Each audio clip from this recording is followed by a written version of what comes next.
ስማርት ማይንድ ሴት ያላቸው እንዳንቺ አይነት እዚህ ምድር ላይ ጥቂቶች ብቻ ናቸው። ምን ጠቀሜታል? ጎበዝ ነሽ፣ ጠንካራ ነሽ፣ ስማርት ነሽ። አንቺ እኮ ዞር ዞር ብለሽ ብቻ ነው ማየት የሚጠበቅብሽ።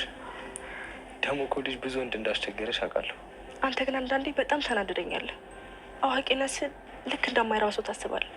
ቆይ ግን እንዴት ነው የምትወድህ ልጅ ሌላ ወዳጅ ብለህ የምትመክረው? እሺ ምን ላድርግ? ቆይ እስቲ በእኔ ቦታ ሆነሽ አስቢ። ማሰብ አልፈልግም። በቃ ብሄድ ነው የሚሻለው። የማየውም የማውቁ በቃ ሁሉም ነገር በጣም እያስጠላኝ። እሱ ያንቺ ውሳኔ ነው። ቤቢ ታውቃለህ፣ ለሌላ ሰው አዛኝ ነህ፣ ጥሩ ሰው ነህ። ባንቺ ግን ደስተኛ ነኝ። አልከፋም። እሺ እኔም በጣም ወድሻለሁ። እሺ በቃሽ እንዴ? እሺ በቃሽ። እሺ ነይ እኮ እሺ እንግባ።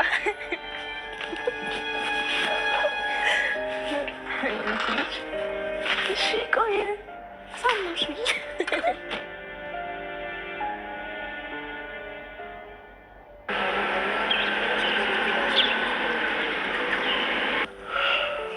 ሰላም፣ ደህና ነሽ? ደህና ነኝ ጋሼ። ዛሬ ደግሞ ልጁን አታየውም እንዴ? ኮርቼ ልጅ ላልለውም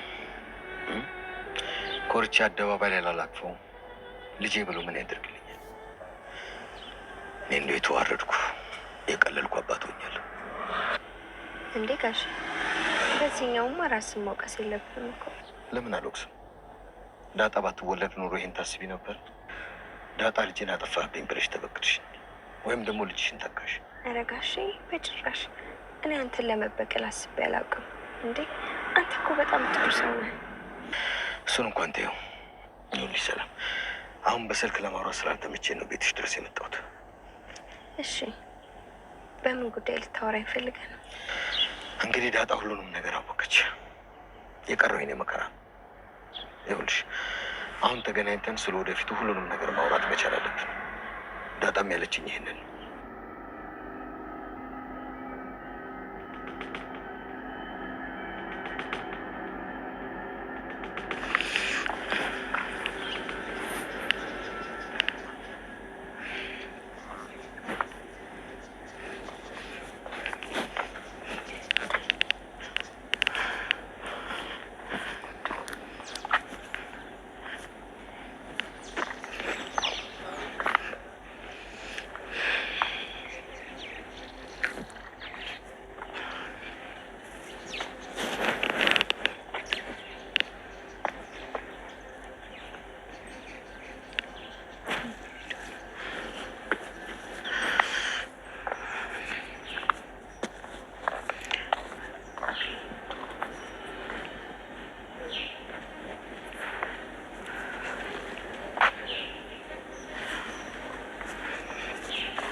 ና የለም ይህን ዘበኛ አልወደውም።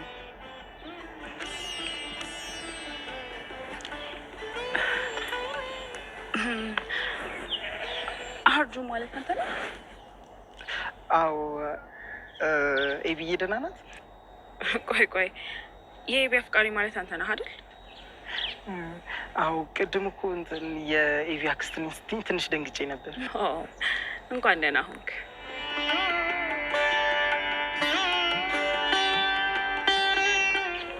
አንቺ ራሱ ቃጅልን ነው የምመስለው። ያው እንግዲህ ቆንጅና ከዘራችን ነው።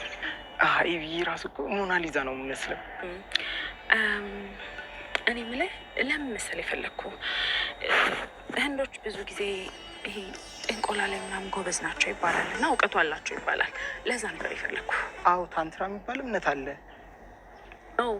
እኔም በእርግጥ አንድ እንዳዊት ጓደኛ ነበረችኝ፣ አውቃለሁ ስለሱ። ግን እኔ የምልህ ቆይ እዚህ ሀገር ስለ እንደዚህ አይነት ነገር የሚሰሩ ሰዎች ምን ታውቃለህ? ለምን ፈልገሽ ነው? ልታሰሪ ነው? ኖ ኖ፣ እኔ እኮ ከውጭ ነው የመጣሁት። እንዲሁ ለሪሰርች ምናምን ፈልጌው ነው። እኔ ጠንቋይ ቤት አላውቅም፣ ግን የሚያውቁ ልጆች አሉ፣ ያሳዩኛል። ይዘኸኝ ትሄዳለህ? እንጂ እኔ ምን እጠቀማለሁ? ኤቢን አገናኝሃለሁ። እርግጠኛ ነሽ? 100%። ግን እንዴት ነው የምታገናኝ? አንተ ለእሱ አታስብ፣ እኔ የምታገኛትን መንገድ አመቻችልሃለሁ። እሺ በቃ ደስ ይለኛል። ጥሩ በቃ አሁን ከላይ የሚደረብ ነገር ደርቤ ልምጣና እንሄድ። እንዴ ኤቢስ ቅድሚያ ሳላሪ አለ እንዴ? መጀመሪያ ስራና ደሞዝ ይሰጥሃል። ነገርኩ አይደል እንዴ? ውሰደኝና እሷን እንድታገኛት አመቻችልሃለሁ አልኩ። በቃ ናፍቃኝ አይደል እንዴ መጣው? ይልቅ አሁን ጥበቃው ሳይመጣ ውጭ ጠብቀኝ። ስለዚህ የሄድክ ጠብቀኝ። መጣሁ እኔ። እሺ እንዳትቆይ በእናትሽ።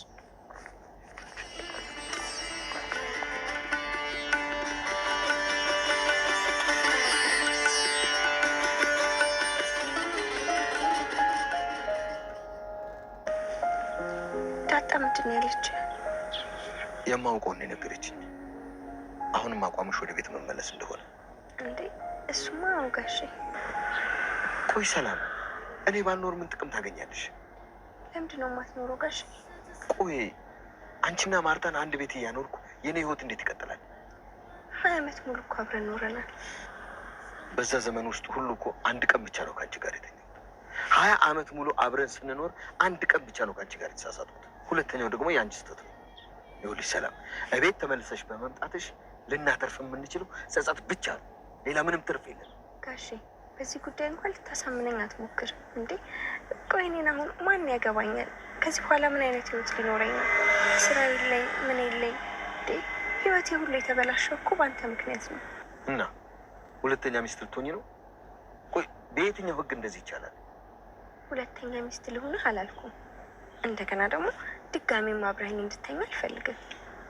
ዳግም ብፈጠር እንኳን አላደርገውም። ሰላም፣ አንቺ ስላልሽ ብቻ አይደለም። አውቃለሁ ጋሼ አንተ እንደማታደርገው። እኔ እኮ ወደ ቤት የምመለሰው የትም ቦታ መሄጃ ስለሌለኝ እኮ ነው እንጂ ከዚህ በኋላ አንተ እንደማታደርገው አውቃለሁ። ለማርታ እውነቱን እነግራታለሁ። ከአንቺ 2 ልጅ እንደወለድኩ አውቃ እውነት አንቺን እዛ ቤት ውስጥ ታኖርሻለች? ተው ጋሼ፣ እኔ ስለሱ ማሰብ አልፈልግም። ማሰብ ካልፈለግሽ እኔ ልንገርሽ፣ ማርታ ትገልሻለች። የስሜን ያህል አውቃታለሁ። ትገልሻለች። ማርታ ክደት ማስተናገድ አትችልም፣ ንቀት አትችልም። ይህን ሁሉ ዘመን አክብራሽ ኑሯ ከባልሽ 2 ልጅ አለኝ ብለሽ ስትነግሪያት ካልሞተች ትገልሻለች። ትግደለኝ ጋሼ ትግደለኝ። እኔ እኮ ከዚህ በኋላ ምንም ህይወት የለኝም። ይሄንን ሁሉ ነገር የማደርገው እኮ ለልጆቼ ስል ነው። የልጆቹ አባት እኮ እኔ ነኝ። እኔ ልጆቼን እንዳልከዳ አውቃለሁ። አትከዳም ጋሼ፣ ግን ደግሞ በቃ እኔ እዛ ቤት ውስጥ ነው የምኖረው። ቆይ ሰላም፣ ትዳሬን ማፍረስ ነው የፈለግሽው? ንገረኝ እስኪ። እንዴ ኧረ እኔ እንደዛ አላሰብኩም። አላማሽ ግን እንደዛ ነው ይመስለው። እኔ ደግሞ ለልጆቼ ክፉና ከሃዲ አባት አይደለሁም። ለሚስቴ ከሃዲ ባል ልሆን እችላለሁ። ለልጆቼ ደሜን ግን አልክድም። እስካሁን ያንቺን ሀሳብ ሰማሁ። አሁን ደግሞ የኔን አቋም ልንገርሽ። ይሄን ልጅ ይዘሽ ለብቻሽ ኑሪ።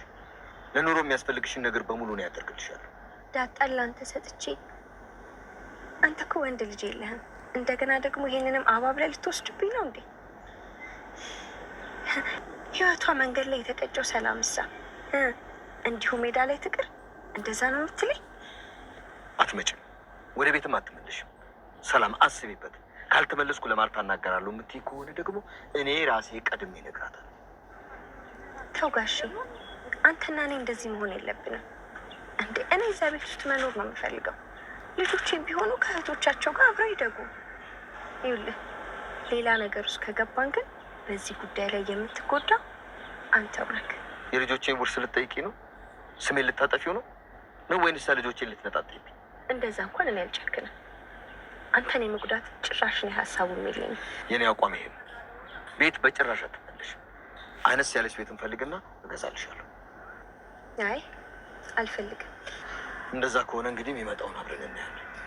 ልጁን ለማን ጥለሽ ነው የመጣሽው? ለምንድን ነው ልጄ ያላልከው? ግድ የለም። ከዚህ በኋላ ቤትሽ ተመልሼ አልመጣም። አንቺንም የማገኝሽ አይመስለኝም።